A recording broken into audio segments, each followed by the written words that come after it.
বাস্তবতা কত কঠিন আমি নিজে তো 10 দিন ফেস করেছিলাম ওই মাটির নিচে।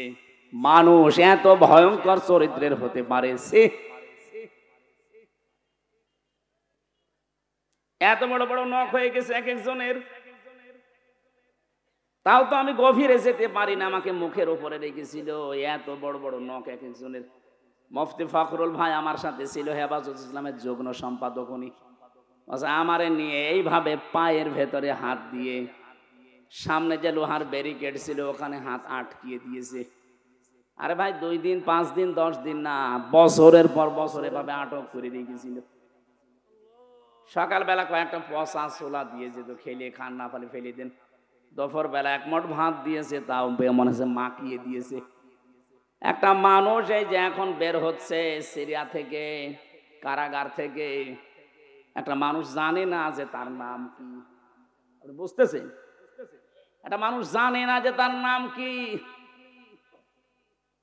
আমরা নিজেরাও যদি ওই রকম 10 বছর থাকতাম, আমি নিজের নামও ভুলে যেতাম। কারণ যে অবস্থায় আমি 10 দিনে আমি অসুস্থ হয়ে গেছি। মানুষ 8 বছর 10 বছর 14 বছরের মানুষ আমরা পেয়েছি, শুনেছি ওখানে আছে। এই লাখ দিয়ে খুশিয়ে খুশিয়ে কেউ কেউ দেওয়ালের সাথে ভাঙা ভাঙা অক্ষরে লিখে রেখেছে, ভাই যদি বাইরে যেতে পারেন তবে বলবেন যে এই নাম্বারের লোকটা বেঁচে আছে। আর আপনি বলেন আমি কি করেছি? এখনো পর্যন্ত আপনি জালেমের সাফাই গান। আপনি মানুষ, জানোয়ারও এত নিচে নামে না, আপনি তো টের পাননি।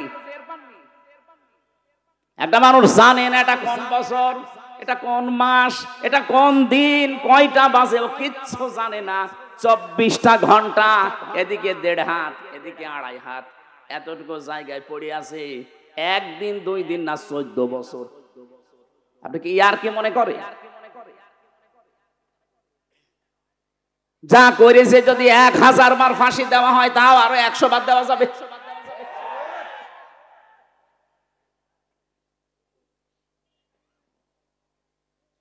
আমি তো শোনা কথা বলছি না, আমার নিজের সাথেও তো হালকা কিছু হয়েছে। আমারও জেলখানায় ফাঁসির কন্ডেম সেলে 3টা বছর বিনা কারণে যোগাযোগ বিচ্ছিন্ন করে রেখে দিলেন। কি করেছিলাম আমি? কোরআনের কথাগুলো যেই ফোর্সে বলা দরকার ওই ফোর্সে বলতাম। আমি কি আপনার মতো গোপন করে আমি কি আল্লাহর কাছে ধরা খাবো? জ্ঞান অনুযায়ী নবীরা আমল করেছে, এই জন্য তারা বিপদে পড়েছিল। জ্ঞানের ওপরে আমল করতে গেলে আমি বিশ্বাসও করে ফেলেছি যে আমার বিপদ আসবে। ওই বসে বসে সবরি কলা খাওয়ার নাম ইসলাম না। বিশ্ব নবীর মতো এত বড় চরিত্রবান মানুষ যদি দেশ ছেড়ে চলে যেতে পারে, হামজা তো 1 আর 2। এই জন্য আল্লাহর ইচ্ছা ছিল আমি মুসা নবীর এই অত্যাচারিত যারা, জুলুম নির্যাতনের শিকার যারা, এক পেশে হয়েছিল, কোণঠাসা হয়েছিল, এদেরকে আমি জমিনের নেতা বানাবো। ওয়ানাজালাহুমুল ওয়ারিসিন, এবং জমিনের ওয়ারিস, উত্তরাধিকারী তাদের বানিয়ে দেব। আল্লাহ ঠিক বানিয়েছিলেন। কথা বলে না কেন? অনুমাক্কিনা লাহুম ফিল আরদ, আল্লাহ বলেন কেন বানাবো জানেন? ও দুনিয়ার মানুষ, হে নবী আপনাকে আমি বলছি কেন মুসা নবীকে আমি ওয়ারিস বানিয়েছিলাম, ওই জাতির নেতা বানিয়ে দিয়েছিলাম যাদেরকে কোণঠাসা করে রেখেছিল ফেরাউন। কেন জানেন? অনুমাক্কিনা লাহুম ফিল আরদ, জমিনে আমি তাদেরকে শাসন ক্ষমতা দিয়ে দিয়েছিলাম।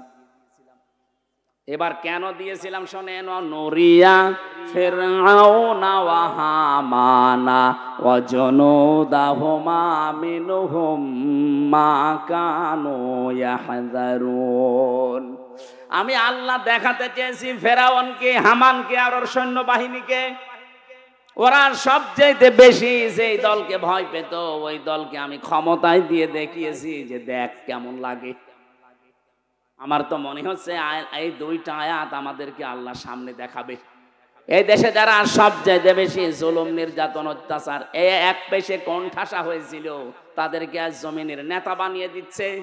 মানুষের ভেতরে ওই বিশ্বাস, ওই আগ্রহ আল্লাহ তৈরি করে দিচ্ছে। এর চাইতে আপনি কি বুঝবেন? আর এতটুকু যদি আল্লাহ শেষ করে দিত, সত্যি কথা বলছি এই 2টা আয়াত আমি পড়তাম না। জালেমদের দিকে এবার তাকান, এটা সূরা নমলে আছে, 19 নাম্বার পারা, 20 নাম্বার পৃষ্ঠা, 7 নাম্বার লাইনের 52 নাম্বার আয়াতে আছে। আমি তো মিলিয়ে দেখেছি যে না, খাপের খাপ মিলে যাচ্ছে। আপনি মিলান পেয়ে যাবেন। ফাতিলকা বুয়ুতুহুম খাবিয়াতাম বিমা যালামু। আল্লাহ পাক বলেন ফাতিলকা, এখানে যারা আলেম আছে আল্লাহ যেন এভাবে দেখাচ্ছেন, বাইতন না দিয়ে বয়ুত বহু বচন দিয়েছেন, এরপর আবার হোম দিয়েছেন জমির। আল্লাহ মনে হচ্ছে হাত ধরে দেখাচ্ছে, হে নবী এই যে এই সেই ঘরগুলো, এই সেই ঘরগুলো কি খাবিয়াতান, আমি জনশূন্য করে দিয়েছি, পরিত্যক্ত বানিয়ে দিয়েছি, উজাড় গৃহ করে দিয়েছি, বিমা যালামু, এদের জুলুমের কারণে। জুলুমের কিছু কিছু নিদর্শন তো দেখা জিনিস বললাম। সারা বাংলাদেশে একই অবস্থা ছিল, অধিকাংশ জেলায় থানায় জালেমদের নাকি আলাদা টর্চার সেল ছিল। আল্লাহ বলেন এই জুলুমের কারণে জায়গাটা অভিশপ্ত হয়ে গেছে, পুরা জায়গাটা আমি আল্লাহ উজাড় গৃহ পরিত্যক্ত বানিয়ে দিলাম, জনশূন্য। এর বাস্তব প্রমাণ আমার কুষ্টিয়ার হানিফের বাড়ি। আপনি যে দেখেন আজ জাতীয় টয়লেট হয়ে গেছে।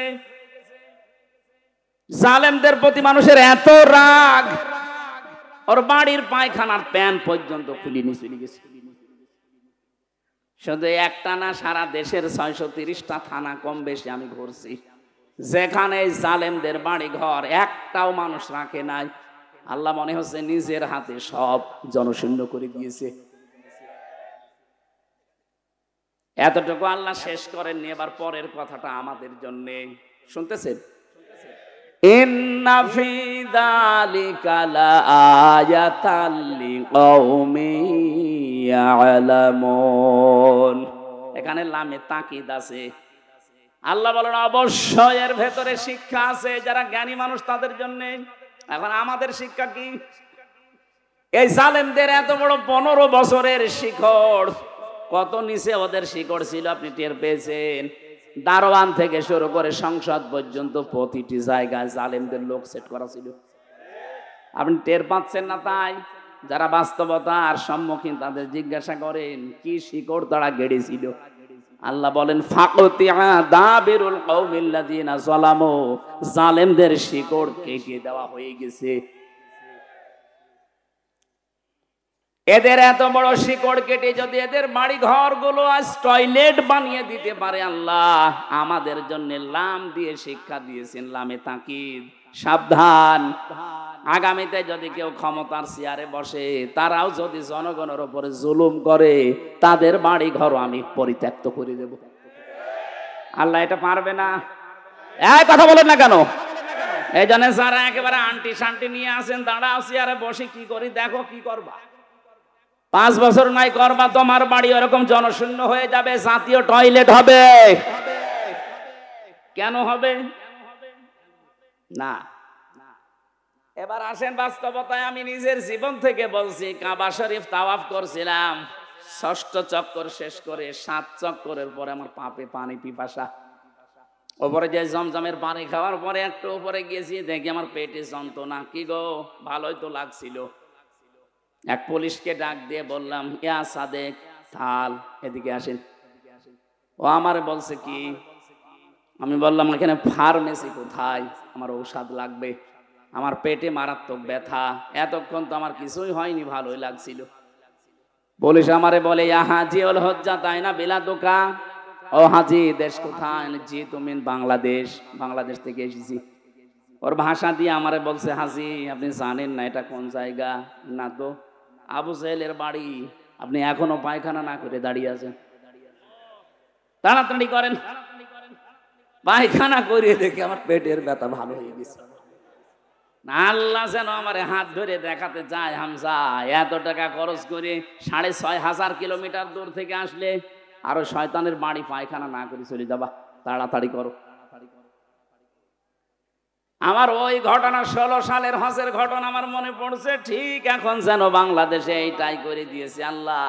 জালেমদের বাড়ি ঘরগুলো দেখলেই মানুষের এখন পোশাক পায়খানার চাপ দিচ্ছে। আপনি দেখেন ঢাকার ওই বাড়িটা, কত আবেগ নিয়ে মানুষ যে চুমা খেত। 3 দিন আগের পত্রিকা দেখলাম, মানুষ একেবারে দলবদ্ধ হয়ে এদিকে এদিকে এদিকে এদিকে, মনে হচ্ছে জামাতবদ্ধ পোশাক চলছে। এটা এমনি করে নাই, জায়গা পর্যন্ত আল্লাহ জুলুমের কারণে অভিশপ্ত করে দেয়।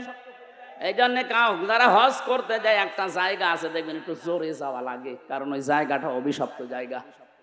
এই জন্য দুনিয়ার নিয়মই যেখানে জুলুম হয় ওই জায়গাটা পর্যন্ত অভিশপ্ত হয়ে যায়। ওদের বাড়ি ঘর তো হবেই। কি করলেন আপনি, কি করলেন বলেন তো? জীবনের দিকে তাকিয়ে একটু বলেন। বাংলাদেশের শ্রেষ্ঠ ধনীর তালিকায় আপনার নাম ছিল, কি হলো? এখন তো শুয়ে থাকা লাগছে মাটির বিছানায়। এক কথা বলছেন এখন, এখনো কিছু হয়নি। যা করেছেন 36,000 কোটি টাকার মামলা, এদেশের জনগণের টাকা।